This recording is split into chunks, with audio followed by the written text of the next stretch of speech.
Bienvenue tout le monde à l'Informel. Cette semaine, je reçois Éric Antoine qui est président de la CSCV. Motivé par la réussite des jeunes dans leur parcours scolaire, il milite depuis les derniers mois contre le projet de loi 40 que propose le gouvernement Legault. Éric Antoine, bienvenue à l'Informel. Merci beaucoup de me recevoir. Ben, t'es un habitué, on te voit pas mal souvent ces temps-ci. Au moment où on enregistre, on revient à peu près là, des vacances de Noël. J'espère que tu as passé un bon temps des fêtes. Oui, c'était agréable en famille. Good.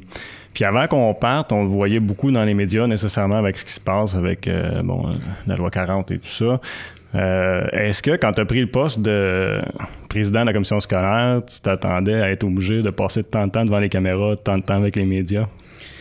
Non, c'est encore aujourd'hui, quand je m'arrête pour y penser, ça me surprend parce que je suis une personne assez réservée de nature et puis j'habite en campagne. Fait que pour moi, d'être exposé aux caméras et dans les journaux assez souvent, même que ma mère gardait les coupures de journaux au début de ma carrière de politicien, puis maintenant, elle va feuilleter le journal, puis elle va peut-être m'en parler. Donc, oui, je suis exposé à un monde médiatique qui m'est complètement nouveau et qui, à certains égards, des fois, ça me surprend encore d'y être mêlé.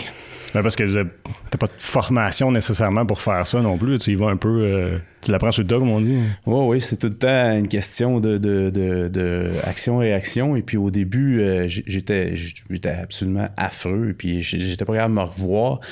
Maintenant, il y a des trucs que ça s'apprend. Et puis des phrases clés, des gens qui m'ont coaché. Donc oui, ça a fait du bien parce qu'au début, j'étais absolument affreux. Honnêtement, je me souviens pas de tes débuts. Je suis sûr que t'es plus dur sur toi que n'importe qui d'autre. Parce que souvent, quand on se regarde, on trouve ça difficile. Même moi, là, si je me trompe pas, c'est le 32e épisode que j'enregistre. Puis, tu sais, je trouve pas ça le fun là, de me regarder à la caméra. Là, c'est pas cool. Là, tu sais.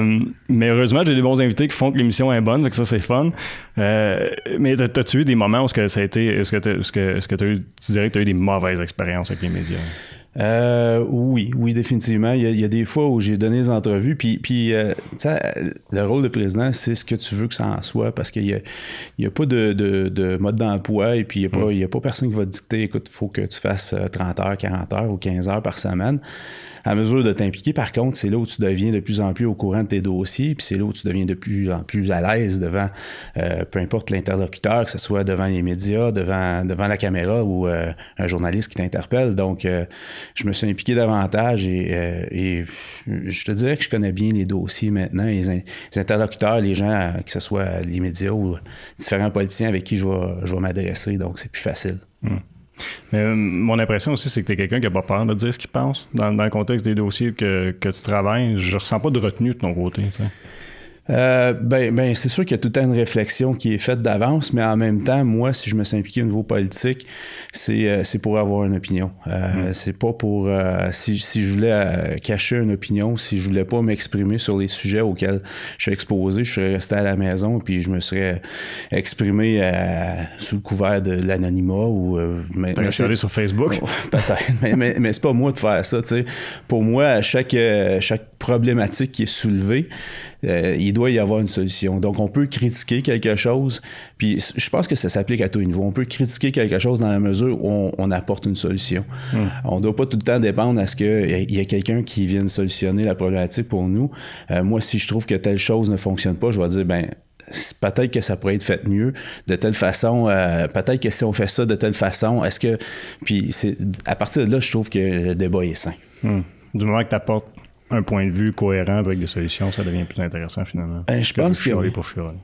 Je pense que oui, parce que c'est facile d'être perché sur une branche puis d'attendre puis juste regarder ce qui se passe devant nous sans apporter de solution, mais on n'évolue pas dans ce temps-là. Donc, si tout le monde apporte en tant que groupe son grain de sel puis on est capable de trouver une solution, c'est pas obligé d'être la mienne, mais si on s'entend sur une solution puis on l'essaye, moi je suis tout le temps dans l'essai-erreur. J'aime mieux essayer quelque chose et me tromper que avec une certaine réflexion, là, c'est pas à répétition, on essaie n'importe quoi, mais j'aime mieux essayer quelque chose puis me tromper, vivre avec le regret que le remords de ne pas avoir essayé. Tu parlais de quand tu as commencé ta vie de politicien, justement, qu'est-ce qui t'a motivé à te lancer là-dedans, puis pourquoi à la commission scolaire? si on part du début, moi j'ai fréquenté toutes les écoles de la CSVL à l'époque, ou ce qui est devenu la CSCV, l'ancienne commission scolaire Vallée de la Lièvre. Qui est maintenant au cœur des vallées. J'ai fréquenté Monseigneur Charbonneau pour le préscolaire, Saint-Laurent, de 1 à 3. C'était comme ça à l'époque, 4, 5, 6, Saint-Michel, et ensuite... fait que tous les gens qui, tu sais, je pense à Pierre Lalonde, qui était mon directeur à l'école, Saint-Michel à l'époque, je pense, pour Saint-Laurent. Non, c'était Saint-Michel, effectivement. Ouais. Et puis, qui est devenu... On se côtoie tout le temps, on change de poste ou de responsabilité, mais on se côtoie, et puis à force de jaser avec ces gens-là, puis je me souviens encore, j'étais tout jeune, je venais de graduer, j'ai commencé dans la compagnie familiale, mon père était agent immobilier, puis en même temps, ça me permettait d'avoir un horaire qui était souple. J'ai fait de la suppléance. SHG, Saint-Michel, les écoles que j'ai fréquentées, puis j'ai touché au milieu de l'enseignement, de l'éducation. Ça me fascinait à l'époque. Après ça, j'ai fréquenté le marché du travail, j'ai travaillé au casino pendant 18 ans. Et ensuite, un moment donné, en 2012, c'est la première fois où il y avait des postes disponibles à la commission scolaire. Je suis pas certain que je comprenais l'implication à l'époque. Je vais être honnête de dire que j'étais pour être politicien et participer à des décisions importantes sur le territoire, mais j'avais appliqué pour un poste. Il y avait 2 postes disponibles. On n'a pas retenu ma candidature à l'époque. Il y avait eu 15 personnes qui avaient un intérêt. Et puis en 2014, parce que le mandat qui précédait, c'était un mandat de 4 ans qui avait été prolongé. Et puis en 2014, il y a eu des élections et puis je me suis lancé. Encore une fois, je suis pas certain que je comprenais très bien le rôle. Et puis, j'ai gagné mes élections. J'ai été commissaire pendant 1 an, 14 mois environ. Et puis après ça, la suite de l'histoire, je suis devenu président de fil en aiguille. C'était pas prévu, mais c'est un poste que j'ai appris à voiser, que j'ai appris à connaître et puis que j'apprécie. Le poste de président est ce que tu veux que ça devienne. Maintenant, tout le monde gère ça différemment. Quand tu dis que tu ne savais pas dans quoi tu te lançais, dans quoi tu t'es lancé, c'est quoi le rôle d'un commissaire? Parce que souvent, dans la discussion qu'on a présentement dans les médias sur la loi 40, beaucoup de la question, c'est ça. C'est qu'est-ce que c'est un commissaire? Qu'est-ce que ça fait? Ça sert à quoi? Parce que là, bon, on dit quasiment que ça sert à rien, finalement, dans la politique qu'on veut s'en aller. Là. Quoique c'est débattable, là, parce que là, en tout cas, on en jasera tantôt de ce que la loi implique. Là. Ouais. C'est comme un remaniement, là, quasiment. Mais, donc, c'est quoi le rôle d'un commissaire? Bien, c'est veiller au bon fonctionnement de l'organisation, de prendre le pouls de la population, un peu comme un conseil municipal le ferait pour son secteur. On gère l'équivalent de 40... Tu sais, il y a 40 000 contribuables qui se rapportent à nous, mais on n'est pas connus, on n'est pas sur la place publique, on ne joue pas sur la même plateforme que le municipal. Malheureusement, il y a plusieurs décisions qu'on pourrait prendre qui nous apporteraient à être plus connus, puis je pense qu'on s'en va dans cette direction-là.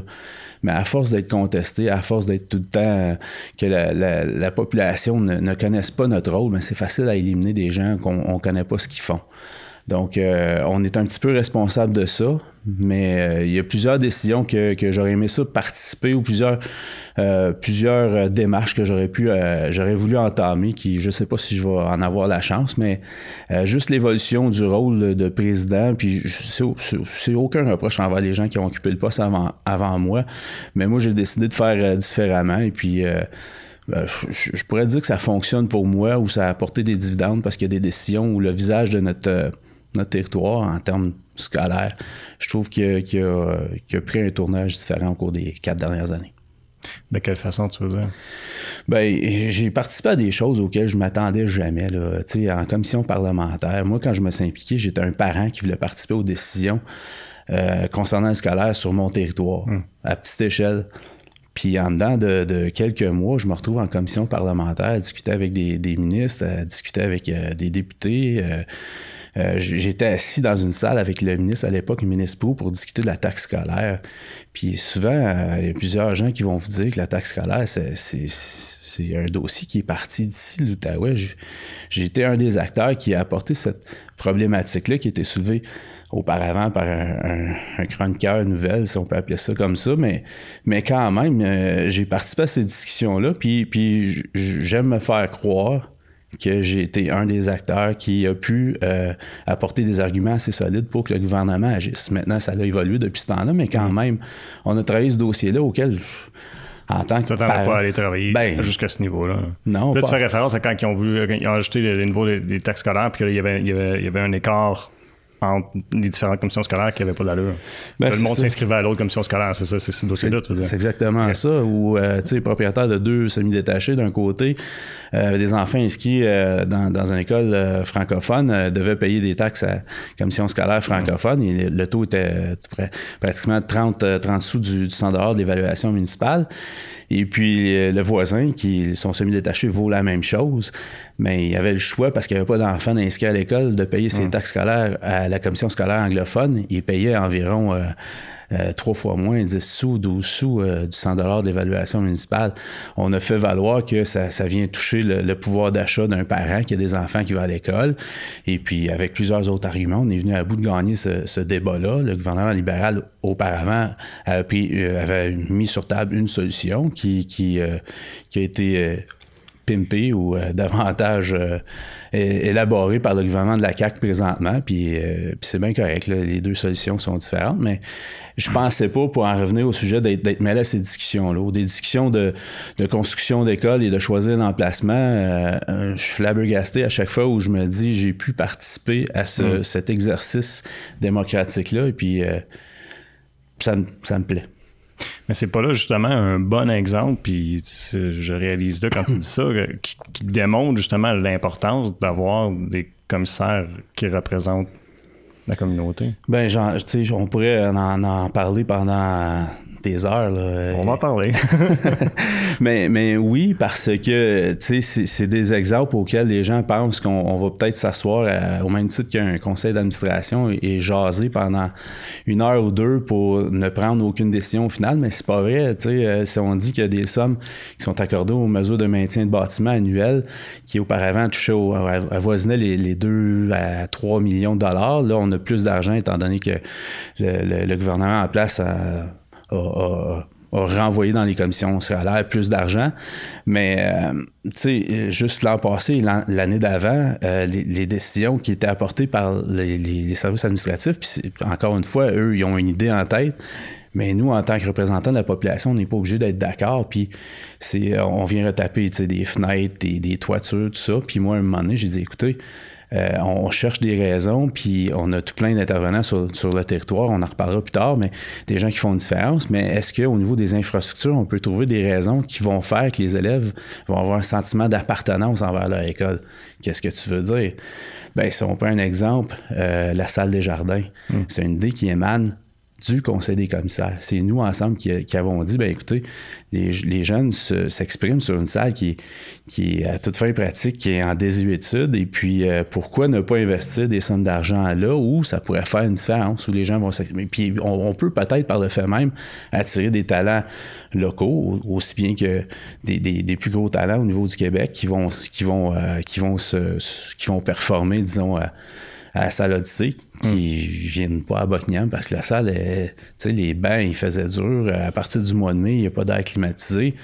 Donc, on vient agrandir la période où on peut recevoir des gens, où les élèves peuvent faire de la scène, secondaire à spectacle, multitude. C'est tous des bons spectacles, mais on donne une chance aux élèves de s'exprimer dans des meilleures conditions. Fait que ça, c'est une décision. Puis à partir de là, moi, j'ai dit, si on vient investir dans la salle des jardins, il est question aussi qu'on investisse à Louis-Joseph Papineau. C'est encore une décision qui est politique, où on se dit, on prend soin de tout notre territoire, auquel on s'attarde jamais à une section de notre territoire au détriment d'un autre. Non, parce que toutes les écoles sont bien représentées. Présentement, c'est le cas. Oui, il y a un représentant pour chacune des circonscriptions, puis je vais me permettre de teaser un petit peu si on va parler, je ne sais pas qu'est-ce qui est prévu, mais si on parle du projet de loi 40, c'est une de mes inquiétudes. C'est clair qu'on va en parler. OK. Mais parce que tu viens de nommer la salle des jardins, je me dis aussi un autre projet, moi je pense qu'il était un des plus gros projets, je pense que la salle c'est un des plus gros aussi, mais aussi nécessairement le terrain synthétique. Est-ce que tu sais, un projet comme le terrain synthétique à SAG aurait pu voir le jour, disons aussi facilement? ça n'a pas été facile, là, mais est-ce que ça arrive, ou sinon j'aurais dire, est-ce que ça aurait vu le jour s'il n'y avait pas eu des commissaires impliqués, tu sais? Ben, il faut remonter dans le temps et puis féliciter des gens tels que M. Léger qui a travaillé sur le dossier, M. Jocelyn Fréchette qui a travaillé sur le dossier aussi. Et puis, c'est à travers des relations que ces gens-là ont bâti, un petit peu comme ce que j'ai peut-être fait aussi avec l'Ange Gardien pour la construction de l'école. Quand je dis que c'est le rôle de président ou de commissaire, c'est ce que tu veux que ça devienne, ben c'est un petit peu ça. C'est à bâtir des relations avec les différents intermédiaires, les différents intervenants au niveau politique municipal, au niveau politique provincial. Donc, à force de tisser ces relations-là, les courants de communication deviennent de plus en plus faciles et puis on peut faire valoir nos points, nos arguments plus facilement. Et puis, le terrain synthétique, c'est une fierté pour nous, là. Ouais. Ce que le coach Roy veut faire, c'est un petit peu comme les campus américains où on veut attirer le village, que le village soit orange un jour de match. Et je souhaite tellement qu'on puisse réussir ça. C'est le fun d'aller voir un match. Il y a beaucoup de gens là. C'est une fierté. C'est un terrain qui vaut 1,7 million. Je pense qu'à Gatineau, Carrefour, je me permets un commentaire, il est moins beau puis il a coûté le double. Donc, moi, je suis fier d'aller à ce terrain-là. On a dépensé... on a des partenaires en or, l'Ange Gardien, la Ville de Gatineau... qui ont participé, mais si on n'a pas bâti ces relations-là, c'est un peu comme le centre de formation professionnelle, l'agrandissement, tu sais, au cours des 5 dernières années. Là. Ben oui, tu sais, parce que le personnel qui y travaille, mais on a agrandi. Si vous êtes allé voir les cuisines qu'on a au centre de formation professionnelle, c'est de qualité internationale. Donc, ça part toutes des relations qu'on a bâties et de démontrer le besoin. Et puis, c'est ce qu'on a bien fait au cours des dernières années. Si on saute dans le vif là, de la fameuse loi 40, bon, essentiellement, ce que ça dit, c'est que, ou les grandes lignes, ce que la plupart des gens comprennent, c'est qu'on veut abolir les commissions scolaires telles qu'elles le sont présentement. Ouais. Concrètement, ça veut dire quoi? Ça aurait l'air de quoi le lendemain d'un changement? C'est ça que les gens doivent comprendre, c'est qu'il n'y a pas grand-chose qui change à part d'abolir les élus scolaires. Puis je comprends le gouvernement qui veut prendre un pas de recul sur le fait qu'il n'y a pas une grande participation. Je comprends ça, qu'il y a une hésitation à dire ben les gens ne participent pas, il y a un taux de 5% vis-à-vis des Anglos, que ça frôle le 18%. Puis c'est correct, je le comprends, mais si on a quelque chose qui est brisé, je considère que le système d'élection scolaire est peut-être brisé. On a avantage, moi, je pense, à le réparer, à donner les outils pour que le taux de participation, toute forme de démocratie ne mérite pas d'être anéantie, elle mérite d'être améliorée. Selon moi, donnons-nous une chance à ce moment-là, le vote électronique. Il y a des gens, des fois, qui doivent parcourir 10 à 15 km pour aller voter. Donc, est-ce que, si on a le choix de sortir une journée de neige ou peu importe la raison, ils vont-ils reculer ou ils vont sortir pour aller voter? S'ils peuvent le faire à la maison, juste là, on fait un gain. Si on peut jumeler avec le vote municipal, pourquoi pas le faire? Les gens sortent qu'une fois. Ça existe ailleurs. Pourquoi on n'est pas capable? On copie, on se fie sur des données ou des méthodes qui existent ailleurs quand vient le temps de la maternelle 4 ans. On est allé chercher des experts à Toronto, à New York, mais quand vient le temps de parler de démocratie scolaire, ben, on n'est plus capable de se fier sur ce qui se fait ailleurs. Donc, moi, c'est ce que je déplore. Il y a plusieurs... je pense que... Puis encore une fois, on se l'est dit hors d'onde. Moi, c'est pas... je fais ce rôle-là. J'occupe ce rôle-là par conviction. C'est pas un rôle que je fais... C'est pas mon travail premier. J'ai un travail de fonctionnaire qui me permet de payer mes comptes. Mais si je le fais, c'est par conviction. Et je crois que le territoire va en souffrir si on parle... Au début, c'était une abolition pure et simple. Maintenant, on parle de transformation vers un conseil d'administration. Puis, concrètement, ce qui va changer, c'est que le bâtiment existe encore, on ne met pas le bâtiment à terre, le centre administratif. Le personnel administratif, il n'y a rien qui change. Si demain, advenant que le projet de loi est adopté, demain matin, on ne met pas tout le personnel dehors. Il y a autant de stationnements de disponibles qu'il y en avait la veille. C'est juste les élus qui disparaissent puis on les remplace par des gens qui vont siéger sur un conseil d'administration. Fait qu'essentiellement, selon toi, l'argument qui existe, c'est seulement basé sur la participation. C'est pas sur l'efficacité, mettons, de la... de la commission scolaire. Ben, tu sais, je pense que le gouvernement, pour défendre sa position, a essayé de faire valoir des inefficacités. Puis n'importe quel système, que ce soit municipal ou à titre d'exemple, là, il va y avoir des inefficacités à certains endroits. Oui, mais c'est jamais parfait. Hein. Ben, c'est ça. Puis le système municipal, les coûts afférents à l'administration frôlent le 10-12 des fois. Les coûts le coût de l'administration d'une commission scolaire à travers le Québec, c'est en moyenne 5 Donc, c'est pas... écoute, je te cacherai pas qu'il y en a peut-être qui sont plus inefficaces que d'autres. Je sens pas qu'on a rien à se reprocher à la commission scolaire au Cœur des Vallées.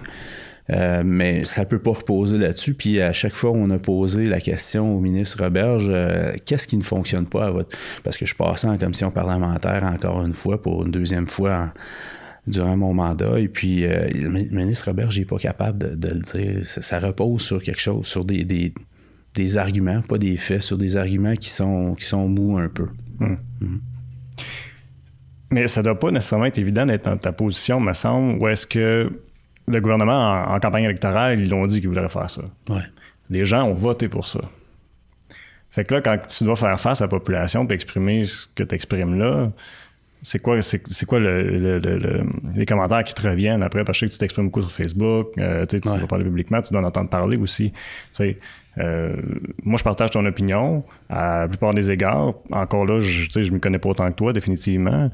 Mais je vois aussi que c'est plein de monde qui disent, regarde, on a voté pour ça, puis ils pensent comme le ministre que c'est pas utile. Ben, je resterai pas volontairement distant dans ma réponse, mais j'ai le goût de dire que je suis pas certain que les gens ont voté pour ça. Moi, je pense que les gens ont voté... pas ça spécifiquement? Ben, si pas ça spécifiquement, moi, je pense que les gens, de façon générale, puis c'est une opinion, encore une fois, je pense que les gens ont voté pour du changement. OK. Puis c'est ce qui se produit présentement. On en voit beaucoup. On peut pas reprocher au gouvernement de ne pas aller de l'avant avec plusieurs des promesses qu'ils ont fait. C'est un gouvernement qui bouge très rapidement. Il y a plusieurs décisions avec lesquelles je suis d'accord. Je suis pas... moi, j'ai pas d'allégeance politique, donc je suis pas... envers et contre toutes les décisions qui sont prises. Maintenant, moi, je souhaiterais qu'il y ait une plus grande réflexion, une plus grande écoute, une plus grande considération envers les gens et les gens qui connaissent le milieu, les décisions locales. Quand on prend un projet de loi qui est volumineux, 312 articles, le projet de loi 40, et on ne consulte pas comme il faut, bien, les enseignants, en partant, c'est un projet de loi qui c'est un fourre-tout. On a tout mis là-dedans pour essayer de passer l'ensemble des choses auxquelles le ministre Roberge ou ses acolytes ont peut-être imaginé, là, et puis je pense qu'il y a eu avantage à prendre un pas de recul, consulter davantage. Quand il dit qu'il va dans les écoles puis il va manger des sandwichs avec... Je me demande s'ils les écoutent, les enseignants, parce qu'il y a plusieurs articles de loi qui sont néfastes pour eux. Et puis, tu sais, je vais au-delà de mon rôle de juste défendre ce qui est politique là-dedans. Mais je pense aux collègues enseignants, au personnel des écoles, il y a des choses qui n'améliorent pas le sort de l'éducation au cours des prochaines années. Comme quoi? Ben, le traficage de notes, de donner pleine latitude aux directions d'école, de pouvoir venir juger du travail d'évaluation d'un enseignant. Okay. Ça va à l'encontre de l'autonomie professionnelle en partant. De décider à partir de Québec de quelle formation, mur à mur, il n'y a rien qui fonctionne là-dedans. Pour les régions, on ne vient pas protéger chacune des régions. Si chez nous, un enseignant a besoin d'une formation dans un tel sujet, bien, il ne devrait pas être... la formation continue, c'est correct, mais de donner le choix aux enseignants de pouvoir choisir ce qu'ils veulent être formés, puis quand dans l'année, je pense que ça leur revient. Je pense qu'on a des gens d'une extrême compétence en enseignement sur notre territoire. On a avantage à leur faire confiance. Puis là, dans ce contexte-là, ça ressemble à quoi au Conseil des commissaires? Parce que là, vous êtes un peu dans l'ambivalence de tout ça. Qu'est-ce qui va se passer? Tout ça, ça ne doit pas être nécessairement évident de travailler positivement, j'imagine.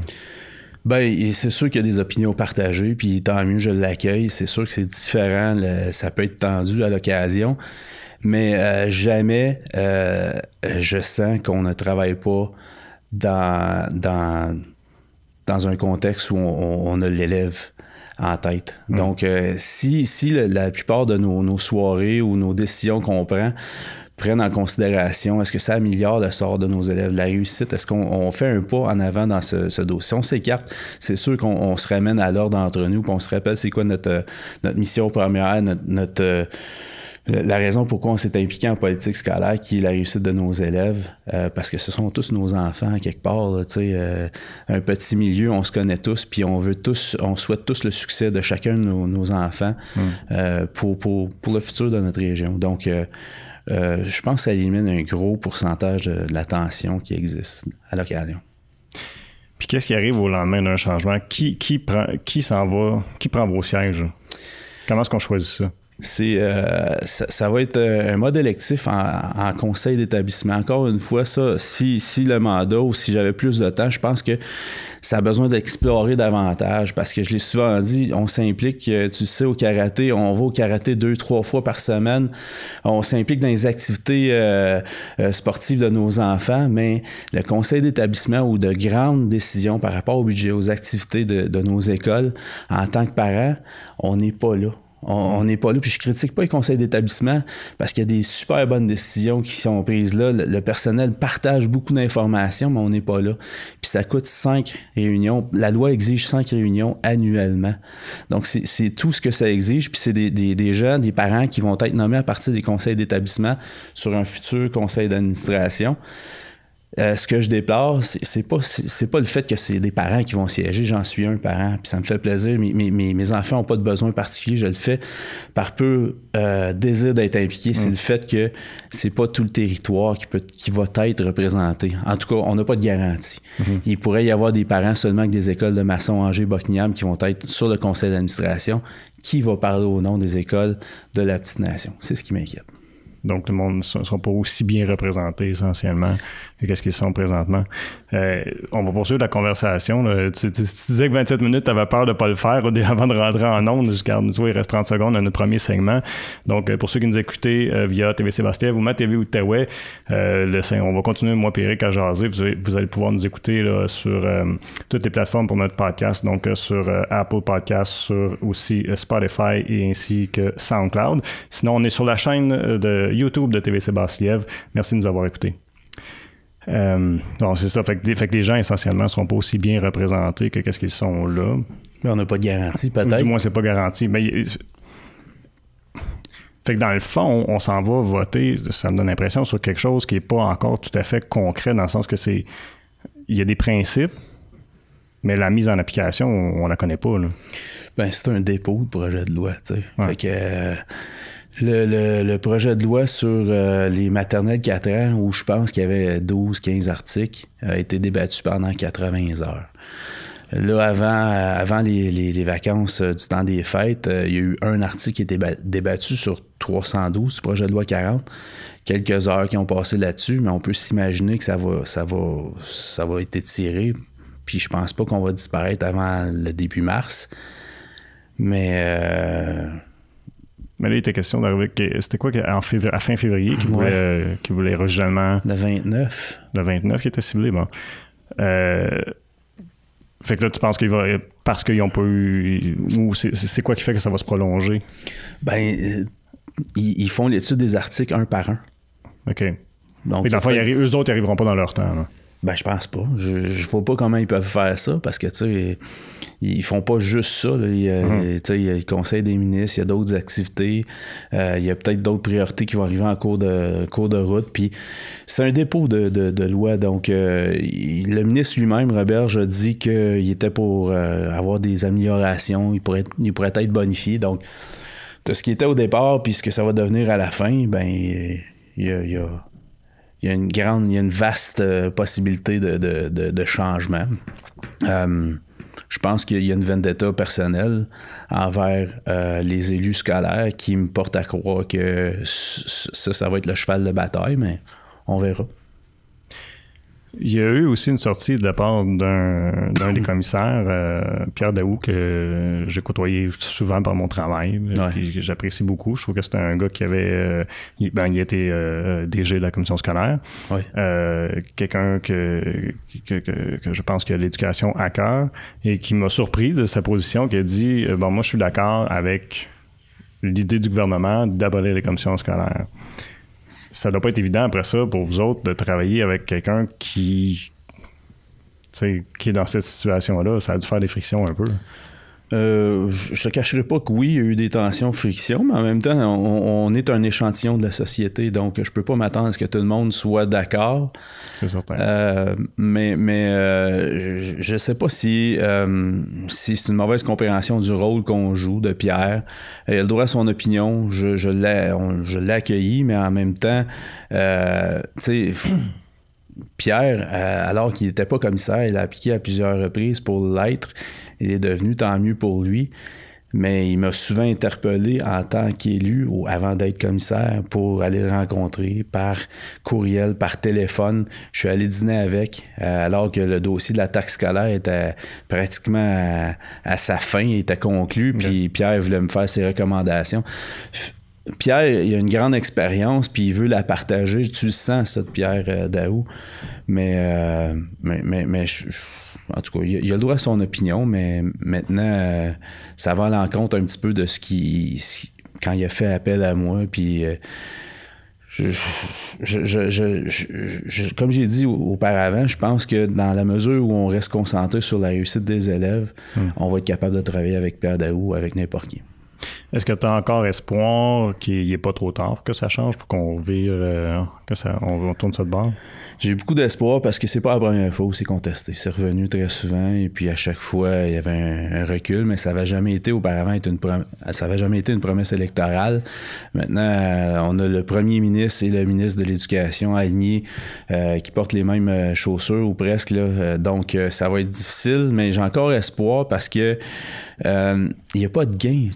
On essaie d'évaluer où on dit 45 millions à économiser. C'est pas vraiment vrai. Ça, c'est un chiffre qui a été lancé comme un petit peu dans le Journal de Montréal quand on dit que les dirigeants des commissions scolaires passent leur temps en Floride ou dans des soupers gastronomiques. Moi, j'invite n'importe qui à faire une demande d'accès à l'information pour mes dépenses. Et puis, c'est pas... Tu sais, peut-être que c'est arrivé... Mais je veux dire, on peut pas mêler tout le monde généralisé. Puis, tu sais, je défends pas l'indéfendable si c'est arrivé, mais tu sais, je veux dire, on n'est pas les seuls imputables de ça. N'importe quel palier, on gratte un peu. Mais non, j'ai encore espoir. J'ai encore espoir que quand... Puis tu sais, aussi un autre argument du ministre, c'était de dire qu'on va réinjecter dans le milieu 160 nouveaux professionnels. Ben, si on divise ça par le nombre de commissions scolaires, c'est environ 2,5 professionnels par commission scolaire. Moi, je te le dis, demain matin, on va en engager 10. C'est pas ça le problème. C'est pas l'argent, c'est la disponibilité. Donc, on a besoin de recommencer au début. S'il faut déconstruire pour reconstruire et dire voici c'est quoi la profession d'enseignant, voici c'est quoi la profession de TES, voici. Et puis, les valoriser. On a besoin de toucher à ce qui va vraiment faire une différence dans le milieu.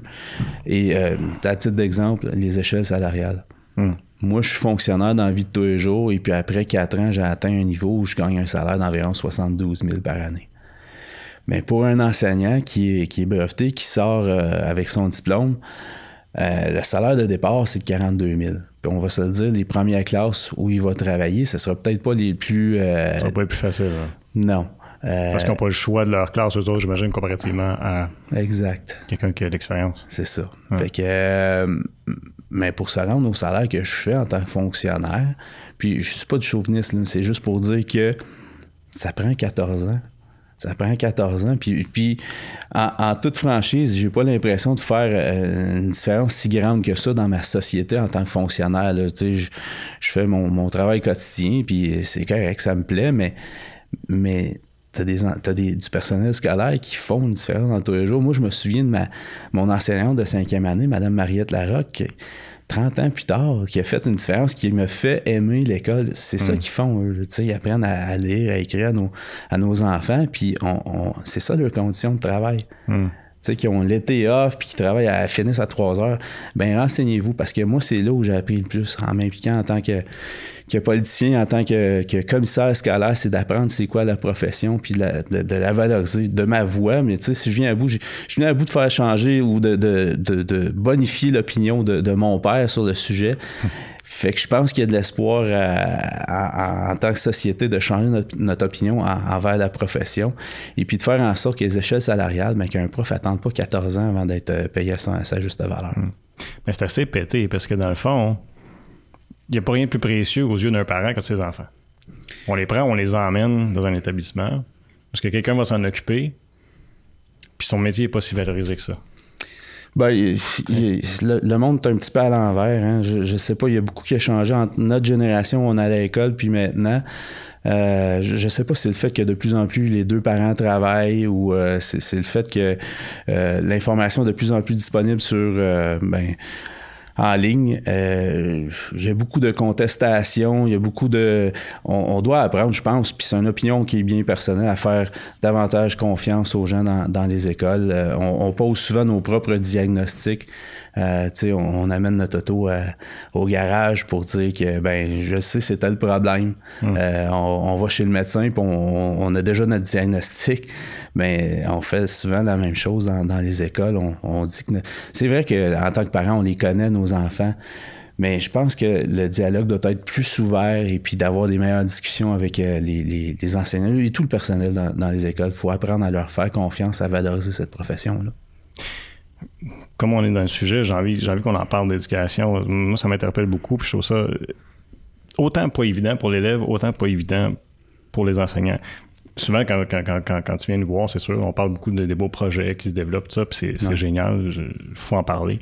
Parce que souvent, on va trop facilement critiquer les enseignants, trop facilement critiquer les écoles. Mais il y a un contexte qui est... Puis j'ai hâte de t'entendre là-dessus. Il y a un contexte présentement scolaire que je trouve assez particulier, où est-ce que... Je te donne un exemple. Mon garçon est en 5e année. Depuis qu'il est à l'école, depuis la première année, mettons, là, que j'ai des discussions, puis c'était la même chose avec ma fille qui est rendue au secondaire, là, mais ça m'avait moins frappé à l'époque. Fait que c'est pour ça que je vais prendre l'exemple de mon gars. Mais première année à 5e année, chacun des enseignants nous disait la même chose. Il dit à peu près la moitié de sa classe a des élèves qui sont en problème d'apprentissage. On en a beaucoup. C'est des chiffres pétés, là. Oui, on en a beaucoup. C'est quoi qui se passe? Il y a des diagnostics qui existent maintenant, on se préoccupait peut-être moins de tout ça auparavant. Les classes, puis je veux pas trop m'aventurer parce que je suis pas l'expert dans le sujet, mais je suis sous l'impression qu'auparavant, les élèves n'étaient pas aussi bien diagnostiqués. Et puis qu'on avait des classes jumelées de plusieurs élèves qui, il y en a, et réussissaient moins bien, mais on ne savait pas pourquoi. Maintenant, on sait davantage. Nos écoles secondaires frôlent le 35%. Nos deux écoles secondaires principales, Louis-Joseph Papineau et Homme-d'As-Gamelin, c'est énorme comme travail où les enseignants doivent s'adapter et bâtir leur plan de cours en fonction d'eux. Mais ils font un travail phénoménal et puis c'est sûr que c'est un travail où l'enseignant il peut plus juste enseigner d'une façon puis voici ce que je fais puis peu importe l'année, peu importe la composition du groupe, il doit s'adapter. Donc encore une fois, c'est beaucoup de félicitations de ma part envers eux. Mais je peux pas mettre le doigt exactement sur ce qui est advenu de nos enfants avec les années. Pour moi, c'est des plus grands diagnostics. On s'attarde davantage aux raisons. Pourquoi on a de la difficulté, certains élèves ont de la difficulté, ou auparavant, on n'avait pas nécessairement le diagnostic qu'on a maintenant. Mais est-ce que, quand tu côtoies les enseignants, moi, ceux que j'ai côtoyés, puis avec qui j'ai la chance de parler, souvent, on va me dire aussi que le programme est extrêmement lourd. C'est sûr que si on parle de, disons, le PEI à Homme-d'As-Gamelin, j'ai ma Je te parle du primaire, même. Ah ouais, même du primaire. Avec les années, il y a eu de l'allègement au niveau des devoirs. Est-ce que c'est... Puis scientifiquement, on essaie de prouver, est-ce que ça l'aide de ne pas avoir de devoirs? Est-ce que ça l'aide de en avoir? Est-ce que auparavant les parents ils étaient plus présents? c'est toutes des suppositions qu'on peut se poser. Est-ce qu'il y avait plus un parent à la maison qui pouvait aider l'enfant? Moi, ma mère était à la maison quand j'étais plus jeune. Fait que quand j'arrivais, on faisait les devoirs, c'était réglé. Maintenant, est-ce que l'enfant est plus laissé à lui-même? Est-ce que les troubles d'attention sont davantage diagnostiqués? Donc, est-ce que d'encadrement, est-ce qu'il y a un manque d'encadrement? C'est toutes des bonnes questions à se poser. Je vais revenir aux enseignants aussi. Quand tu parlais de valorisation, tantôt, je disais différentes choses sur le métier d'enseignement. Puis, il y a un article qui datait quand même d'un certain temps, là, mais qui parlait que les enseignants, c'était, je pense, autour de 25 ou 35% des enseignants qui prévoyaient, il me semble que c'était 25, qui prévoyaient, après un court laps de temps qui était dans le métier, déjà de partir ou de passer à autre chose. Dans la commission scolaire, présentement, est-ce qu'on a de la difficulté à garder nos enseignants? On a mis des mesures de rétention, c'est sûr. Je pense que tu me parles de la commission de la CSCV, pas plus qu'ailleurs. Même que je trouve qu'on... on peut parler en général, définitivement. En général, mais je trouve que la direction générale, de par les conversations qu'on a ensemble, et le conseil des commissaires, et le personnel administratif, on a tous fait un genre de constat où on s'est dit il faut mettre des mesures de rétention. Ce qu'on a fait, des petites mesures qui ont l'air anodines à certains égards, mais qui font une différence. On a tissé des relations serrées avec notre syndicat, le syndicat des enseignants et les autres corps syndicaux. Ce qui fait que oui, c'est difficile de retenir le personnel parce que, comme je disais auparavant, quand tu peux obtenir un emploi au gouvernement pour un salaire beaucoup plus élevé, je pense que tu as raison, c'est 20 à 25% des enseignants quand à l'intérieur de 5 ans, ils quittent la profession parce que la passion qu'ils avaient au départ, je pense qu'ils se remettent en question puis se disent, écoute, c'est vraiment difficile, puis pour le salaire gagné, la valorisation, les défis qui s'imposent, la passion versus ce qui est faisable, les exigences, ben tu te remets en question puis tu fais un choix. Maintenant, si le gouvernement veut travailler avec nous, nous on est prêts. On a mis des mesures locales qu'on pouvait, telles que reconnaître le temps en conseil d'établissement, les journées protégées, le télétravail, les journées pédagogiques protégées pour le personnel qui veulent travailler autrement que dans l'école. Donc, c'est des petites mesures, mais à l'échelle nationale, provinciale, si on veut ensemble travailler à des solutions à long terme, je pense que ça se fait. Mais il faut avoir le courage de le faire. Mais pour les valoriser, serais-tu d'accord qu'il n'y a pas juste la question salariale, mais peut-être, j'imagine, les conditions de travail, parce qu'on entend souvent parler, entre autres, les classes débordent, c'est trop des grosses classes pour gérer la classe? Oui. D'ailleurs, il n'y a pas tellement longtemps, on a reçu des résultats de sondage parce qu'ensemble, moi et le directeur général, on s'était dit, si on se fait un brainstorm, on essaie de trouver des solutions ensemble, puis on s'était dit, je sais pas, une dizaine d'idées où on pourrait faire un crédit de taxe scolaire à un enseignant qui vient enseigner chez nous. On pourrait faire un abonnement au gym, puis... au sein du sondage, c'est pas les choses qui étaient importantes pour les enseignants, pour les attirer ou les retenir. C'était les conditions de travail. Voilà. La qualité travail, famille, la conciliation, c'était ce qui revenait le plus. On est une génération qui a évolué. Le salaire n'est pas la raison numéro un. C'est un des facteurs, mais c'est la conciliation travail-famille qui ressort le plus. Oui, c'est ce qui ressort effectivement dans plusieurs métiers. Là, c'est comme la nouvelle vague, là, c'est ça. Puis je trouve ça bien. J'ai l'impression de dire, toi, t'es de la même époque que moi. Avec toi, c'était comme le patron dire, t'es chanceux d'avoir un travail. T'sais. Oui, je veux bien être reconnaissant d'un travail, mais aussi j'ai une vie en dehors de mon travail. Puis... Oui, et puis maintenant, c'est plus t'es chanceux d'avoir un travail, c'est les gens nous approchent et nous demandent qu'est-ce que t'as à m'offrir, pourquoi je te choisirais toi. C'est là qu'il faut être inventif, il faut être original, il faut trouver des raisons pourquoi ils viennent enseigner chez nous. Puis, moi, comme le DG, présentement, on a la même vision de s'il faut le faire un par un, convaincre chacun des enseignants à venir enseigner dans une de nos écoles parce qu'on croit dans le produit, les services qu'on offre, on va le faire. Tant qu'à en parler, je vais te donner la chance de te vanter de ta commission scolaire. C'est quoi les autres attraits? On a les mêmes problèmes que d'autres ailleurs. On a les échelles salariales, on a les classes qui sont pleines, mais qu'est-ce qui inciterait un enseignant à dire moi, la commission scolaire au Cœur des Vallées, c'est là que je voudrais enseigner? La concertation, le travail d'équipe qui se fait, les partages des bonnes pratiques. Donc, il n'y a personne qui dit, ben moi, chez nous, ça se fait comme ça, puis c'est that's it. Donc, entre eux, je trouve que c'est incroyable ce qui se fait, le partage des bonnes pratiques, l'harmonisation de l'évaluation. Donc, tu sais qu'un examen se passe les mêmes réponses dans une école versus une autre école, la correction va être la même d'une école. Ça fait une grosse différence au niveau des taux de diplomation. Le suivi de cohorte. Le suivi de cohorte, j'en parlais plutôt, Michel Roy. D'un établissement à l'autre. Le suivi de cohorte, de façon générale, là, c'est de voir venir les décrochages, les gens qui sont les élèves qui sont quand un autre enseignant prend la relève, mettons, d'un groupe. Le suivi de cohorte, c'est un outil qu'on utilise pour voir venir les élèves qui pourraient peut-être décrocher. Donc, des codes couleurs, de voir, OK, cet élève-là pourrait être un petit peu plus problématique.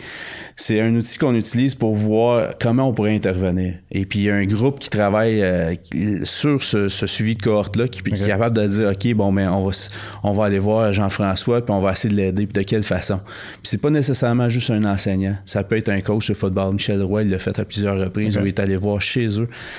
Michel Roy, c'est un gars qui a un travail à l'extérieur d'être coach de football, mais il a l'éducation tellement à cœur qu'il se présente chez des élèves puis il dit, écoute, lâche pas l'école, mon gars, t'es bon au football, mais faut que tu... Puis il a raccroché plusieurs élèves à cause. Mais c'est un exemple. On en a tellement d'autres. Des intervenants, des personnes qui vont avoir une influence positive, c'est ça que ça prend. Puis je pense qu'on en a plusieurs, nous autres, à notre commission scolaire, des gens qui croient dans les produits et services qu'on offre. Notre taux de diplomation, qui est aux dernières nouvelles, je l'ai regardé tantôt pour la cohorte de 2013-2014, qui était à 72-73 %. C'est des bons chiffres. Notre taux de décrochage qui est autour de 10 %. Là. Fait que c'est toutes des choses qui font en sorte. Puis le soutien que le personnel administratif va offrir aux enseignants, au personnel dans les écoles est sans reproche. Donc, moi, si je suis enseignant, puis quand je vois un directeur général qui va voir les cohortes à l'université à l'UQO, pour ne nommer que l'UQO, parce que je sais que les services des ressources humaines font le tour de plusieurs universités ou établissements d'enseignement pour recruter. Mais si je sais que le directeur général, M. Bellemare, est allé à l'UQO récemment pour rencontrer les gens, leur expliquer c'est quoi notre organisation. Fait que ça, c'est des méthodes proactives qui font que on ne vende pas sans raison notre organisation et puis qui me rendent fier d'être un des représentants. Puis en tant que représentant, parce qu'on parlait de consolidation travail-famille, je peux imaginer que ça ne doit pas nécessairement être évident aussi d'être commissaire, mais là, dans ton cas, président. Tu as un travail à temps plein, tu es impliqué dans d'autres trucs. Ça ressemble à quoi la vie d'un président? Ben, je l'ai dit d'entrée de jeu, c'est ce que tu veux que ça soit, mais si tu fais 5, 6, 10 heures par semaine, ben les relations que tu bâtis avec un préfet de la MRC de Papineau ne sont pas les mêmes que si tu es à plusieurs événements, tu travailles sur plusieurs dossiers. Même chose avec le député de Papineau, M. Lacombe. Je l'ai vu, puis la relation est bonne, autant avec le préfet, autant avec plusieurs, la majorité des maires de la petite nation. C'est des relations qui se bâtissent quand on travaille sur des protocoles d'entente ensuite ou sur des projets d'échange de terrain, des projets d'agrandissement d'écoles. La base des relations, déjà, on se connaît, fait que les projets avancent davantage, mais ça ressemble à quoi? Écoute, au début, mon implication, j'ai vendu ça sous la promesse à ma conjointe de « je vais devenir commissaire scolaire, fais-toi-en pas, c'est 2-3 réunions par mois ». J'ai menti. C'est devenu au moins 25 à 30 heures minimum par semaine. En ce qui me concerne moi, parce que le scolaire, je pense que tu l'as deviné, ça me passionne. Je suis fasciné par... c'est beaucoup plus complexe qu'on le pense. C'est pas juste...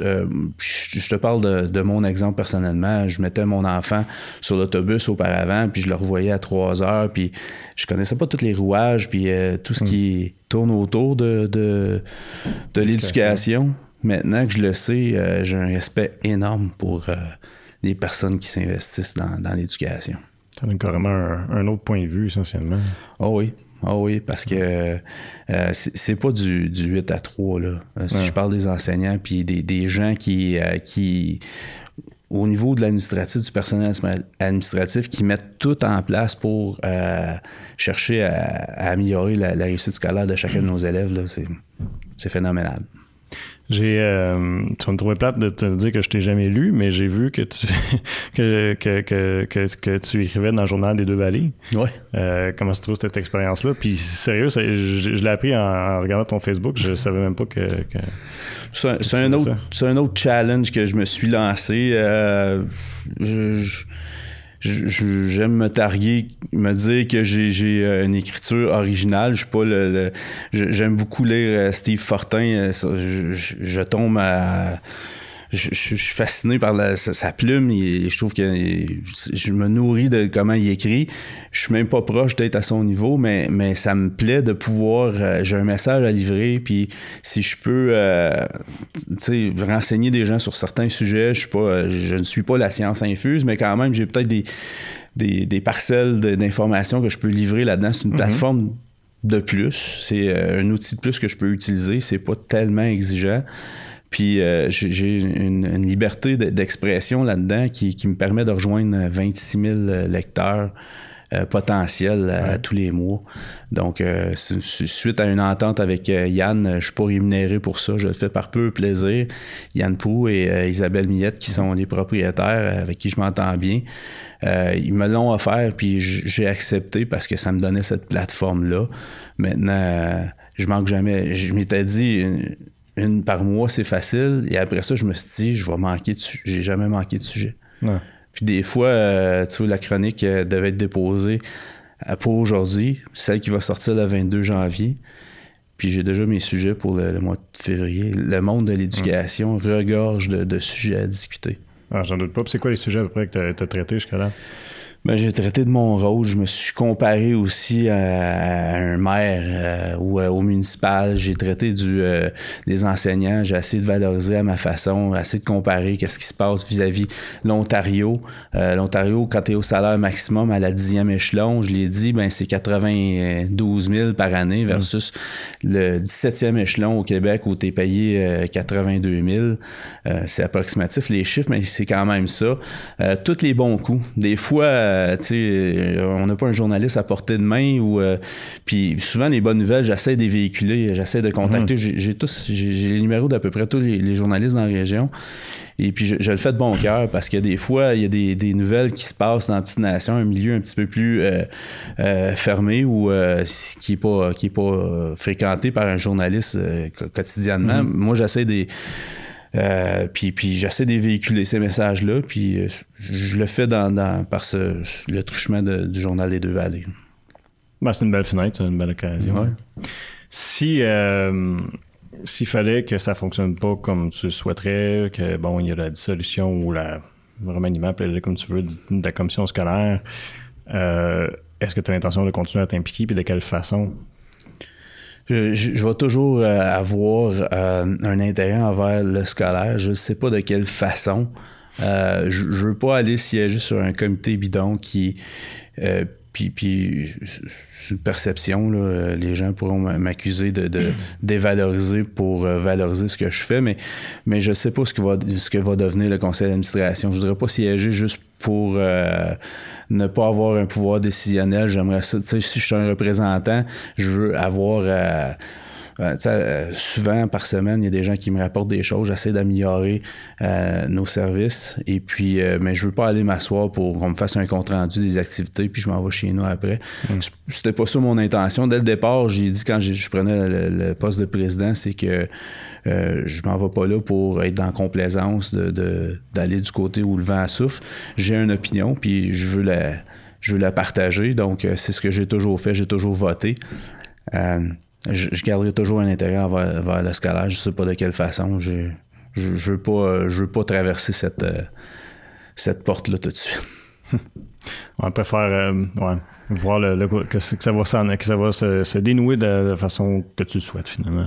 Plutôt que d'imaginer le scénario B. Je veux voir les blocs s'installer, puis de voir que le gouvernement pourrait peut-être en venir à un point où il va se raisonner, puis dire, écoutez, OK, je crois pas au statu quo, moi non plus. Je le dis ouvertement, je pense que le système peut être amélioré, mais je pense que ça prend une représentation territoriale d'un élu, le système qu'on va mettre en place, est-ce que ça prend moins d'élus? Je le sais pas. J'ai pas la réponse à ça. Parce que c'est pas moi qui dois décider ça toute seule. Je pense que c'est le réseau ensemble qui doit s'asseoir et dire voici ce qu'on veut. Ça ne doit pas être ce qu'un ministre, une personne au Québec décide que ça soit. Puis tu as qualifié, puis je vais terminer là-dessus, là, mais tu as qualifié un peu ce qui pourrait venir un conseil d'administration bidon, mais tu n'as pas en même temps un sentiment de dire j'aimerais ça être impliqué pour essayer de sauver les meubles d'une certaine façon? Ben, sauver les meubles, c'est parce que on dirait que c'est le moindre mal ce qu'on a choisi. On a déjà déterminé que c'était pour être 10 réunions, que c'était pour être un jeton de présence de 100$. J'ai l'impression que c'est un petit peu n'importe quoi, là, tu sais. Puis 10 rencontres, je dirais, je sais pas comment ils vont venir à bout de tout faire rentrer. Les sujets, on a... avec les comités politiques, avec tout ce que je connais du milieu scolaire présentement, on a au-dessus de 30, c'est pas 40 rencontres annuellement. Fait qu'en 10 rencontres, dans le pratico-pratique, ça se fait pas. Ouais. Donc, c'est un projet de loi qui a été écrit sur un coin de table qui fait pas, qui respecte pas le déroulement au quotidien d'une organisation telle qu'une commission scolaire. On est un des plus grands employeurs sur le territoire. On est une grosse organisation. Je pense que le ministre aurait eu avantage à étudier le sujet avant de juste déposer une promesse qui a l'intention de mener de l'avant sans avoir consulté tout le monde. Bon, on va suivre ça de près, puis on va souhaiter que ça va se résorber de façon à mon sens, que les commissions scolaires continuent à s'améliorer, comme tu dis, pas statu quo, mais que ça change, qu'il y ait des changements définitivement, mais pour le mieux, et là, c'est pas ce qu'on semble nous présenter. J'ai hâte de voir comment ça va. Ben, le mieux doit être en considérant la réussite de chacun des élèves. Et voilà. Mais merci Éric d'être venu, c'est super le fun. Ça fait plaisir. Merci d'avoir été à l'écoute pour un autre épisode de l'Informel. Je vous invite à vous rendre sur nos différentes plateformes web pour regarder ou écouter toutes nos entrevues.